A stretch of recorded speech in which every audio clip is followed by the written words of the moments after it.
Party जिंदाबाद जिंदाबाद जिंदाबाद बहुजन समाज पार्टी जिंदाबाद जिंदाबाद जिंदाबाद कुमारी मायावती जी जिंदाबाद जिंदाबाद जिंदाबाद भाई अभय सिंह चौटाला जिंदाबाद भाई अभय सिंह चौटाला जिंदाबाद जिंदाबाद जिंदाबाद बहुजन समाज पार्टी लोक गठबंधन जिंदाबाद जिंदाबाद जिंदाबाद माननीय आकाश आनंद जी।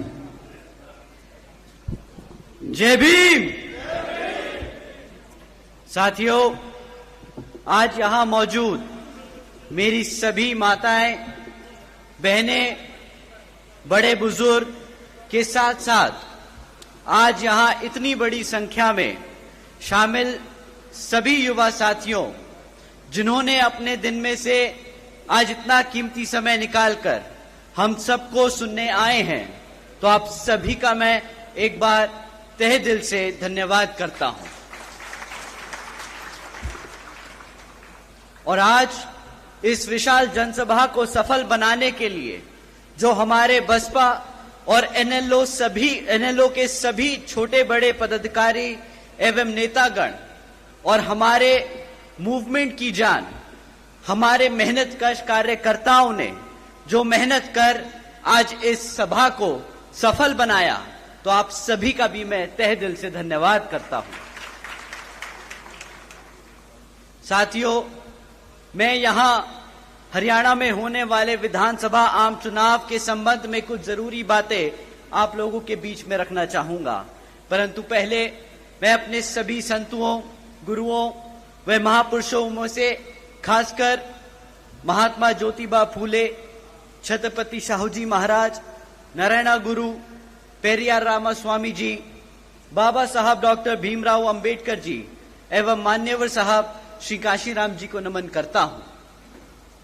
साथियों, मैं बहुजन समाज पार्टी की राष्ट्रीय अध्यक्ष व उत्तर प्रदेश की 4 बार मुख्यमंत्री व पूर्व सांसद आदरणीय बहन जी के नाम से लोकप्रिय बहन कुमारी मायावती जी का मैं पूरे तहे दिल से आभार प्रकट करता हूं।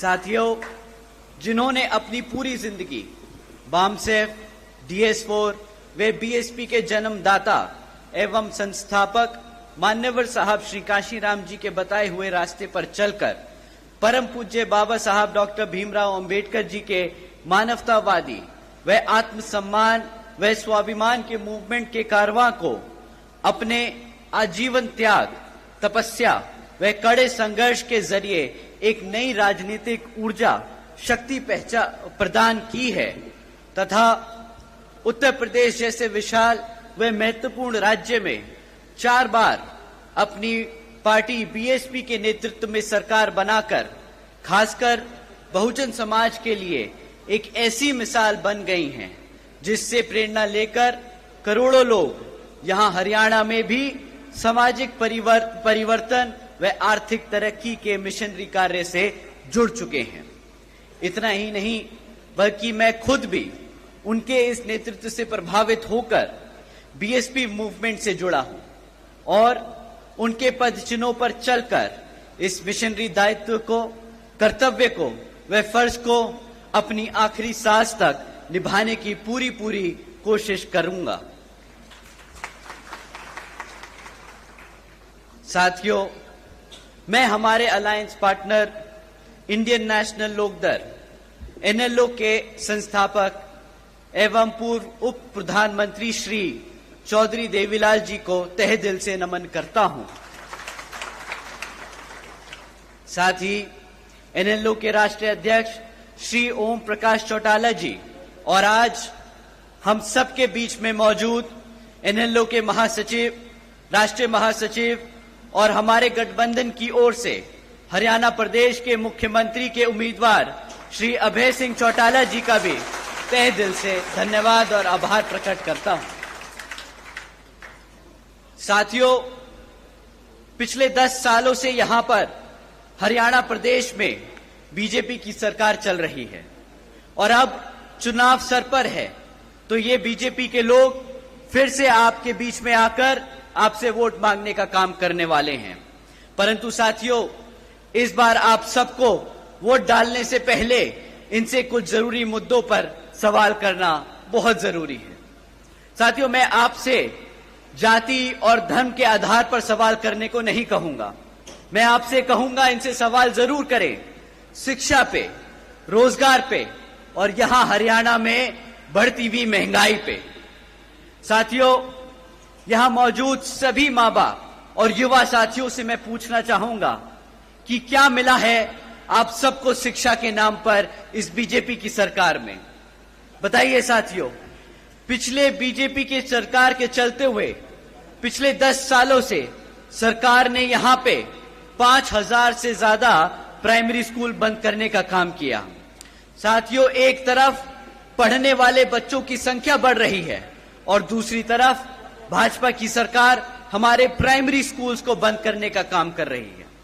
साथियों, आज प्रदेश में 2200 सरकारी सीनियर सेकेंडरी स्कूल्स में 1000 से ज्यादा स्कूलों में प्रिंसिपल नहीं है।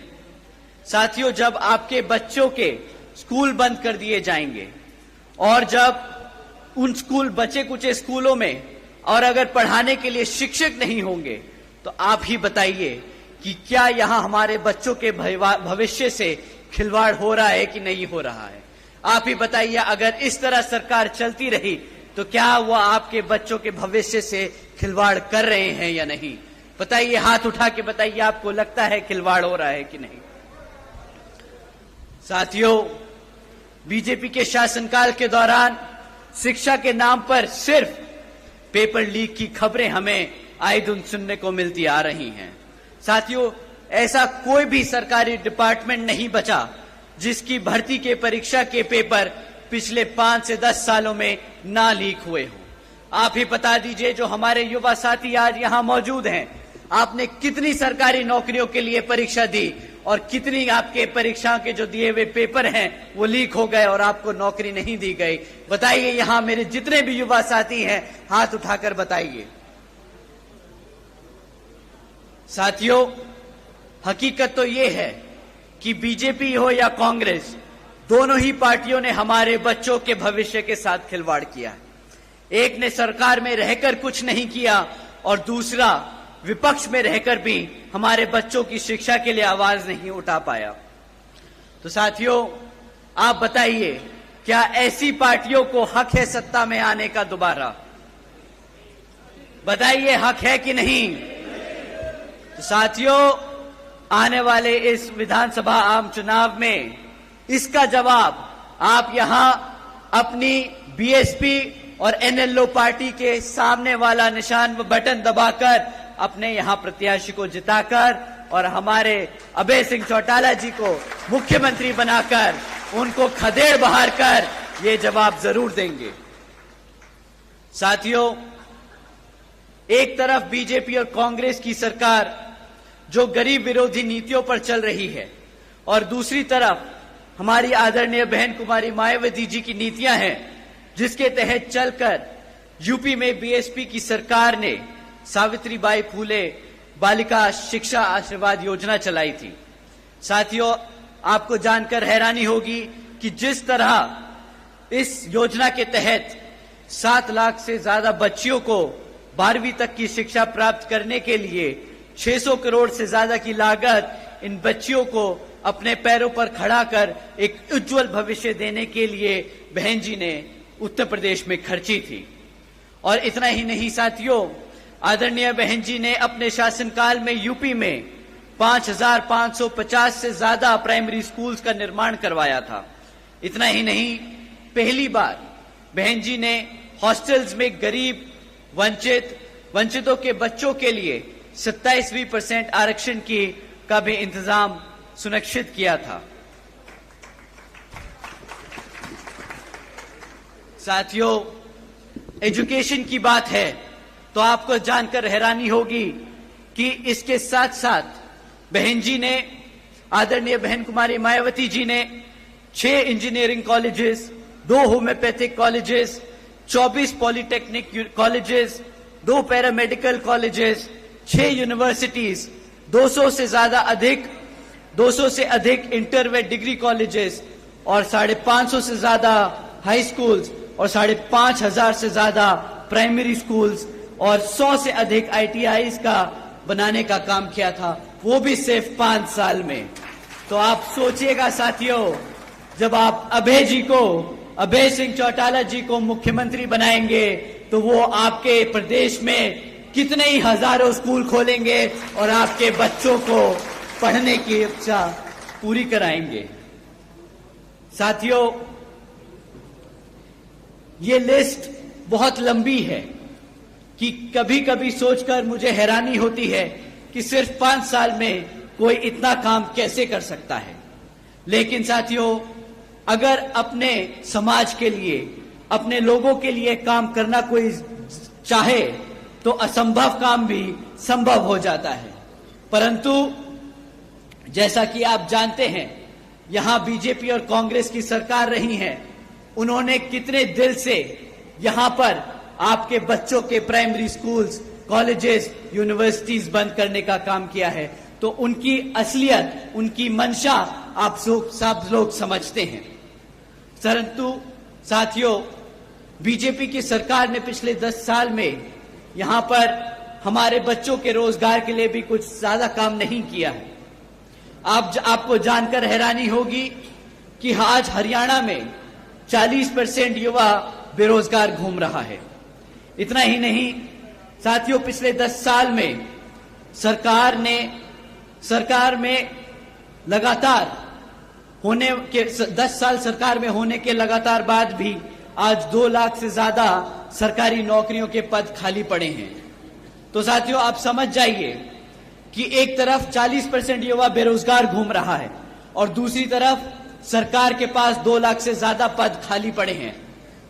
तो आप समझ जाइए कि किस तरह ये सरकार, वो चाहे तो कल रात ही, आने वाले कुछ दिनों में ही हमारे सभी युवाओं को रोजगार दे सकती है। परंतु वो ये रोजगार देने की बजाय कौशल विकास निगम जैसी योजनाएं चलाकर परमानेंट जॉब्स को और कॉन्ट्रैक्चुअल जॉब्स के तहत यहां लोगों को रोजगार दे रही है। आपको जानकर शायद हैरानी हो कि ये जो परमानेंट जॉब्स हैं, इसके तहत आपको संविधान में दिया गया जो आरक्षण है वो मिलेगा, परंतु कॉन्ट्रैक्चुअल जॉब्स में कोई आरक्षण की व्यवस्था नहीं है। तो साथियों, ये सरकार सिस्टमैटिक तरीके से आप लोगों का आरक्षण खत्म करने का काम कर रही है। साथियों, एक तरफ बीजेपी की सरकार ऐसे काम कर रही है जहां हमारे लोगों को गरीब और कमजोर बनाया जा रहा है, और दूसरी तरफ कांग्रेस भी बीजेपी की तरह ही सरकार चला रही है जो ऐसी बीजेपी की तरह उन मुद्दों पर उसे घेर नहीं रही तबकि वो ऑपोजिशन में बैठी है। साथियों, आप लोगों को समझना होगा कि किस तरह बीजेपी आपके बच्चों को, आपके भविष्य को खत्म करने का काम कर रही है और कांग्रेस उनका चुपचाप विपक्ष में बैठकर उनका साथ दे रही है। साथियों, आपको जानकर हैरानी होगी कि एक तरफ ऐसी बीजेपी और कांग्रेस की सरकार है और दूसरी तरफ हमारे आदरणीय बहन कुमारी मायावती जी के शासनकाल के दौरान बसपा की सरकार ने यूपी में 90,000 से ज्यादा अधिक शिक्षकों को नौकरी दी थी, 1 लाख से अधिक सफाई कर्मचारियों को भर्ती किया था, 2 लाख से अधिक जवान पुलिस फोर्स में भर्ती की थी और 30 लाख से अधिक हमारे अपर कास्ट समाज के कमजोर लोगों को विभिन्न सरकारी नौकरियों देने का काम किया था। इतना ही नहीं बल्कि बहन जी के शासनकाल के दौरान बसपा की सरकार ने कृषि एवं संबंधित कार्यों में मिनिमम वेज को 55 रुपए से बढ़ाकर 100 रुपए प्रतिदिन किया था और अन्य पिछड़े वर्गों के लोगों की क्रीमी लेयर की वार्षिक आय को भी 3 लाख से बढ़ाकर 5 लाख रुपए करने का काम किया था। साथ ही साथ बहन जी ने गन्ना खरीद के दाम भी दुगने कर दिए थे। साथियों, उसी तरह जब आप अभय जी को यहां पर मुख्यमंत्री बनाने का काम करेंगे तो उसी तरह यहां पर भी आपकी फसल का सही दाम दिलाने का हमारे मुख्यमंत्री जी आप लोगों का पूरा काम करेंगे। साथियों, महंगाई पे मैं आप लोगों को क्या ही बोलूं। बीजेपी की सरकार एक तरफ बोलती है कि मुफ्त में राशन देने की स्कीम चलाकर कि हमने मित्रों आज बीजेपी के सरकार ने 80 करोड़ से ज्यादा देशवासियों को मुफ्त में राशन देने का काम किया है, परंतु इन्हें समझ नहीं आता कि अगर आप 80 करोड़ जनता को मुफ्त में राशन देने का काम कर रहे हैं तो इसका मतलब ये 80 करोड़ जनता अपने पैरों पर खुद खड़े होकर अपने आप कमा नहीं सकती, अपने आप राशन नहीं खरीद सकती। तो साथियों, जो सरकार आपके समाज को, आपके भविष्य को इस कदर खोखला कर दे कि वो अपने घर में खुद ही राशन खरीद कर अपने माँ बाप को ना खिला सके, तो क्या ऐसी सरकार को आप चाहेंगे कि वो सत्ता में बनी रहे या नहीं? तो साथियों, समय आ गया है ऐसी सरकार को सत्ता से उखाड़ फेंक यहां पर अभय सिंह चौटाला जी को मुख्यमंत्री बनाकर अपने भविष्य को सुरक्षित करने का।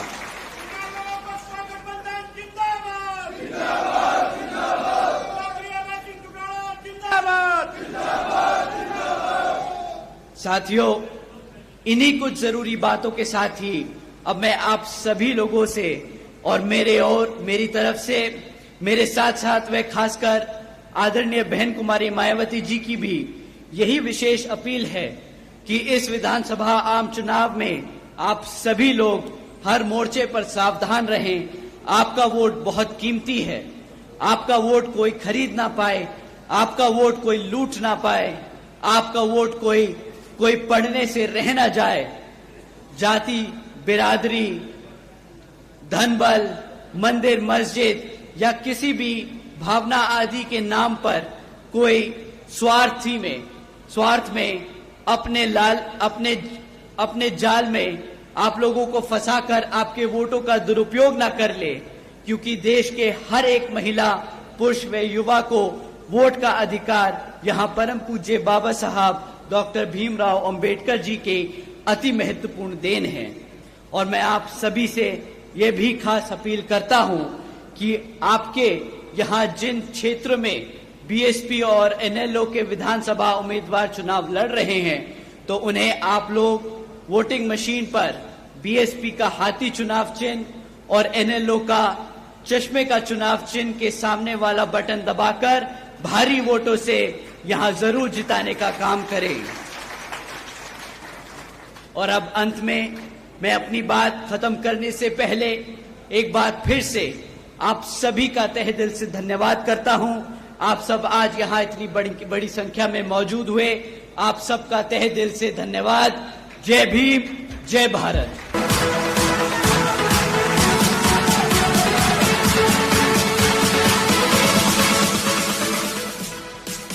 तो अब हमारे बीच में माननीय श्री, तालियों के साथ स्वागत।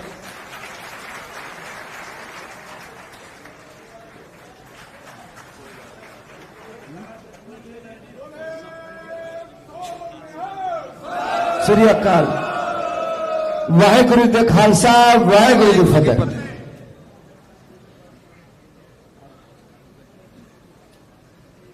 अब आपके बीच में जिनका आपको